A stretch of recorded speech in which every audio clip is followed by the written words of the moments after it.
Эдийн засгаа тампуурхаас өмнө Грекийн засгийн газраас шинэ хөтөлбөр хэрэгжүүлэхээр боллоо. Афины засгийн газраас улсын өмчийг хувьчилж эдийн засгийн хямралаас гарах шийдвэр гаргаад байгаамаа. Энэ хувьчлалаа эх 7 дугаар сарын эхээр хэрэгжүүлэхээр болсон байна. Грек улс бусад Европын орнуудын адил харилцаа холбоо, эрчим хүчний салбараа хувьчлахаар болоод байгаа. Энэ нь Грек улсын хувьд маш зөв шийдвэр гэж үзэж байна. Грек улсаас Европын холбооны улсууд маш их зүйлийг хүсэж шаардаж байгаамаа. Европын холбооны улсын ерөнхийлөгч Жан-Клод Juncker өмч хөвчлөл нь засгийн газрын бодлогоос хамааралгүй учраас өмчийг эзэнтэй болгох нь зөв алхам юм а гэж үзэж байгаагаа мэдгдсэн байна. Грек улсын засгийн газраас ардчилсан Герман улс яаж улсын өмчөө хувьчилсан тэр жишээгээр хувьчлалаа явуулахаар болсон байна. Зөвхөн өөрийн туршлага дээр биш, олон улсын зах зээлийн туршлагатай харьцуулан хувьчлалаа явуулах нь Грек улсад их амжилт авчирна.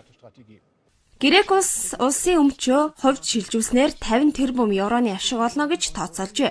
Харин Европын холбооны улс хэрвээ Грек улс улсын өмчөө хувьчлах юм бол 300 тэрбум евроны ашиг олох боломжтой гэж үзэж байгаамаа.